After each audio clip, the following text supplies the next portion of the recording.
आषाढ़ की एकादशी पर पंढरपुर में इतनी भीड़ होती है, इतनी भीड़ होती है, जहां पर विठल भगवान विराज रहे हैं, इतनी भीड़ होती है कि वहां लोग दर्शन करने मंदिर में अंदर नहीं जाते।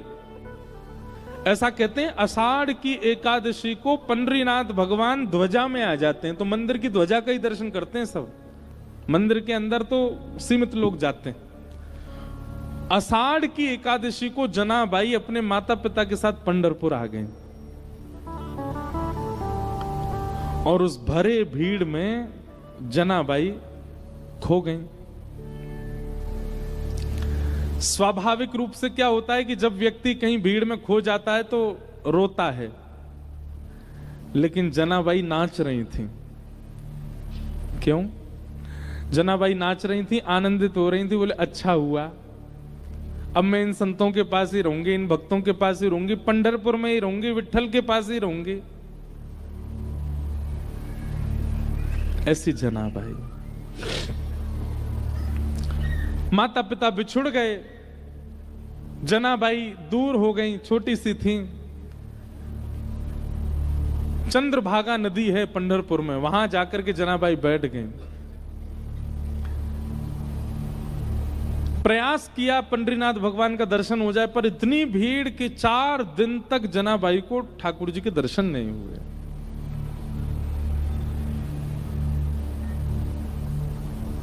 चार दिन तक तो सह लिया, लेकिन 4 दिन बाद जनाबाई रोने लगी और चंद्रभागा तट पर बैठ करके महाप्रेम से विठल भगवान को कहते हैं विठोबा। क्या कहते हैं? विठोबा। जैसे हमारे यहाँ कान्हा, कनुआ, गोपाल, ऐसे पंढरपुर में विठोबा। रोने लगी जनाबाई, विठोबा कब मिलोगे? विठोबा मुझसे क्यों नहीं मिल रहे हो? विठोबा देखो मैंने सब तो छोड़ दिया आपके लिए, आप क्यों नहीं आ रहे मेरे पास? देखो ना विठोबा, मैं मेला में खो गई, माता पिता मुझसे बिछुड़ गए, मैं फिर भी दुखी नहीं हुई क्योंकि मुझे पता था आप मिलोगे मुझे, क्यों नहीं मिल रहे हो? इतना रोई कि उनके अश्रुओं का जल बहकर के चंद्रभागा जी में जाने लगा। तभी चंद्रभागा जी ने कृपा की और श्री नामदेव जी महाराज को वहां भेज दिया। नामदेव जी पंडरीनाथ भगवान के परम भक्त हुए। मैं ज्यादा विस्तार में नहीं कहूंगा, बहुत बड़ी कथा है, थोड़ी सी एक बस रास बता दूं, रास किसे कहते हैं। नामदेव जी ने देखा छोटी सी बालिका रो रही है, विठोबा कब मिलोगे? विठोबा कब मिलोगे? नामदेव जी उस बालिका से बोले, लाली तुम कौन हो? बोले मेरा नाम जना है। तुम्हारे माता पिता कहाँ हैं? बोले वो तो खो गए, मिले नहीं। तुम्हारा घर कहाँ? बोले मुझे नहीं जाना, मेरा घर पंढरपुरी है। विठल रुक्मणी ये मेरे माता पिता। और जनाबाई पता क्या कहती थी? मेरे पिताजी रुक्मणी है, मेरी माँ विठल है। वो उल्टा बोलती थी। देखो कैसी भावना भक्तों की। वो ठाकुर जी को अपनी मैया बोलती थी, इसीलिए पंढरपुर में विठल भगवान को कहते हैं माउली। क्या कहते हैं? माउली। माउली मतलब मैया। जनाबाई कहती रुक्मणी मेरी पिता हैं और विठल मेरी मैया है। उनका ये भाव सुनकर के नामदेव जी के नेत्र सजल हो गए। कितनी सुंदर भावना। और छोटी सी जनाबाई का हाथ पकड़ करके नामदेव जी, चलो मेरे घर रहना, तुम वहीं चलो, और अपने घर ले आए। नामदेव जी के यहां नियम था, रोज शाम को कीर्तन होता था और उस कीर्तन में अनेक वैष्णव आते थे, चारों तरफ घेर के बैठते, बीच में नामदेव जी बैठ के गाते, मृदंग बजती, कांसे बजते, बढ़िया लोग उछल उछल करके नृत्य करते।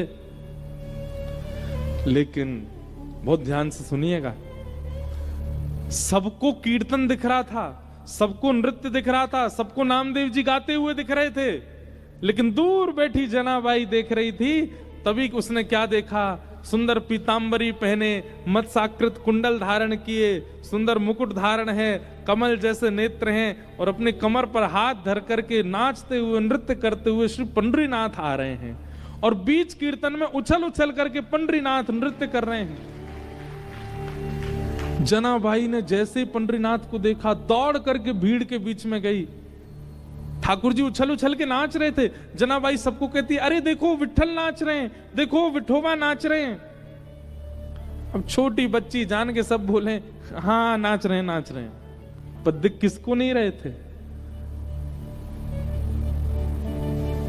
खूब रोए और खूब ताली बजाए। ठाकुर जी ज्यों ज्यों उछल के नाचे, जनाबाई ताली बजाए। कीर्तन विश्राम हुआ, ठाकुर जी चले गए। रात भर सोई नहीं, कुछ खाया नहीं, सोचती रही कैसे नाच रहे थे, कैसे आनंद कर रहे थे। दूसरे दिन फिर कीर्तन हुआ, फिर कीर्तन में ठाकुर जी आए, फिर नाचे। जनाबाई को फिर दिखे, जनाबाई फिर चिल्लावे, दूर हट जाओ, देखो ठाकुर जी नाच रहे हैं।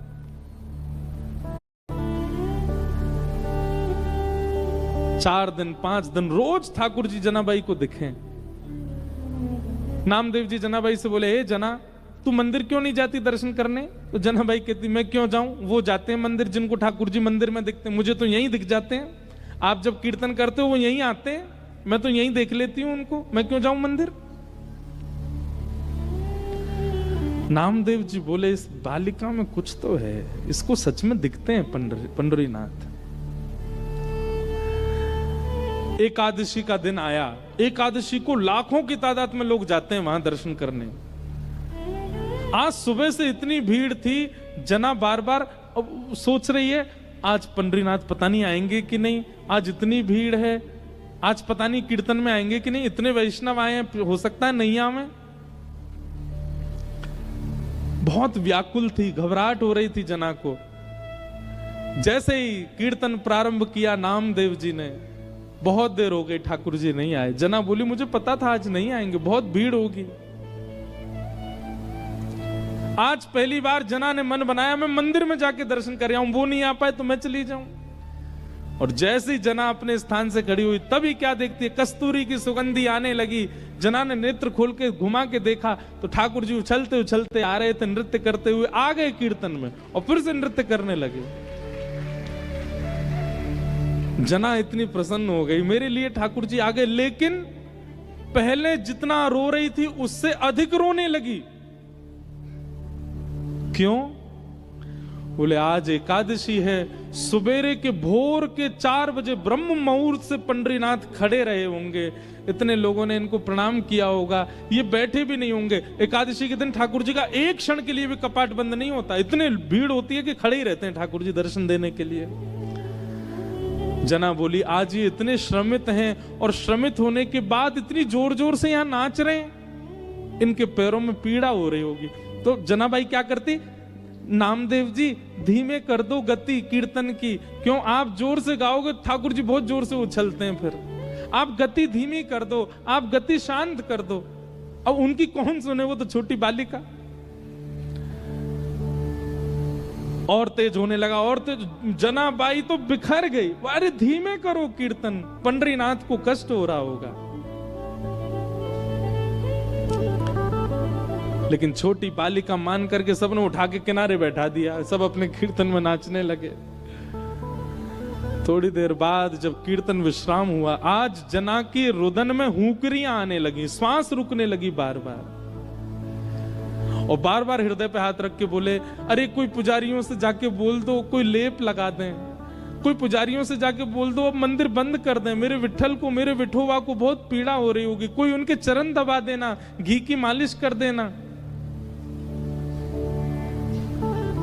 रोते रोते रोते रोते अर्धरात्रि हो गई, चिंता में आ गई, पता नहीं चरण दबाए होंगे कि नहीं। जनाबाई की इस विरह वेदना को ठाकुर जी सह नहीं पाए, और इतने में ही अर्धरात्रि में नामदेव जी के घर के आंगन में जहां जनाबाई बैठ के रो रही थी, ठाकुर जी प्रकट हो गए साक्षात। और प्रकट होकर के यही पंडरीनाथ, यही विठल भगवान जनाबाई के सामने खड़े हुए, और खड़े होकर तुरंत बैठ गए, अपने दोनों पैर जनाबाई की गोद में दे दिए, ले रोए मत, दबा ले मेरे पैर, इतना रो रही है सुबह से।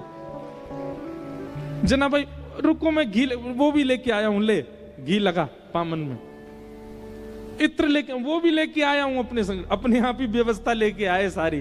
ठाकुर जी बोले, अब पाम दबा मेरे।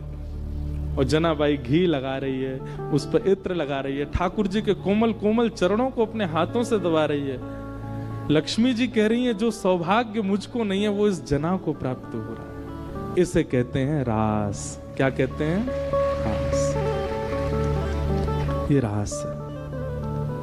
रस और रास में ये अंतर है। जनाबाई बोली छोटी बच्ची है, उसको वेद स्तुति तो आती नहीं।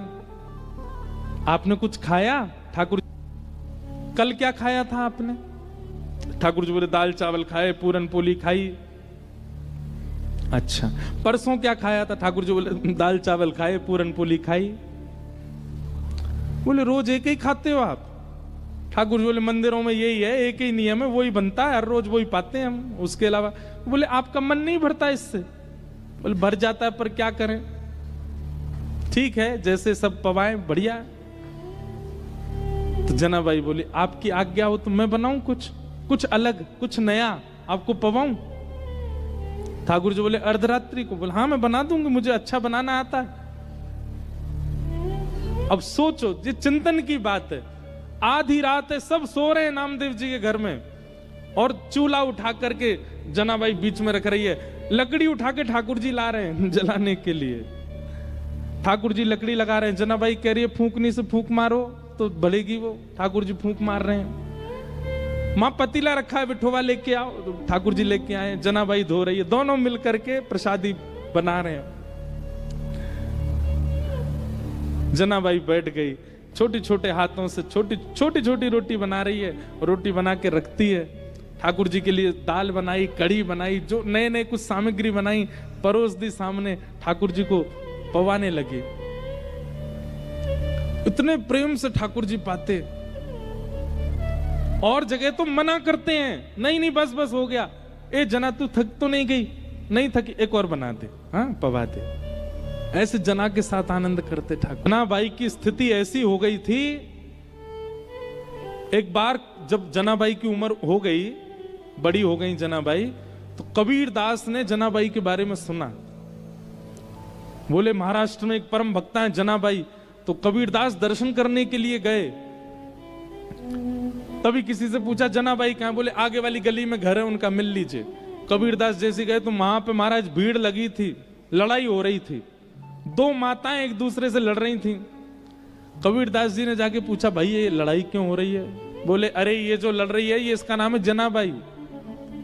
ये दूसरी मैया से इसलिए लड़ रही है, कल कंडे थापे थे ऊपर, कंडे समझते हैं, गोबर के उपले थापे थे।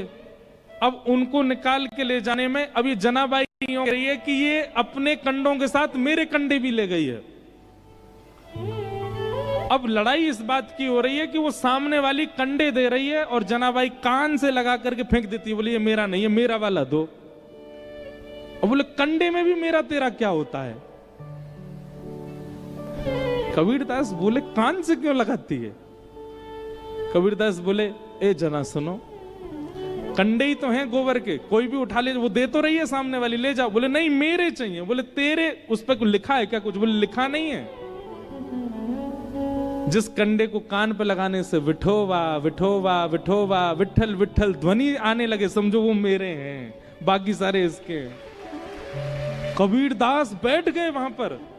बोले भैया किसी के मुख से नाम निकलता है, किसी के रों से नाम निकलते हैं, पर इनके स्पर्श से जड़ वस्तु में से नाम निकलता है। कबीरदास स्वयं बीनने लगे, कंडा उठा, नहीं ये जना का नहीं है, फेंको। ए जना देखिए तेरा, इसमें से विठोवा आ रहा है। कबीरदास बीन के लाए। ऐसी जनाबाई। तो रास का मतलब क्या है? आपकी प्रेम लक्षणा भक्ति से प्रसन्न होकर के ठाकुर जी आपके लिए सहज हो जाएं, वो रास है। हम सब कथा किस लिए सुन रहे हैं? हम सब नाम जप क्यों कर रहे हैं? हम सब सारी स्थितियों में क्यों हैं? ताकि कभी हमको रास का अनुभव हो। भगवान ने सब गोपियों को आश्वासन दिया कि हम शरद पूर्णिमा की रात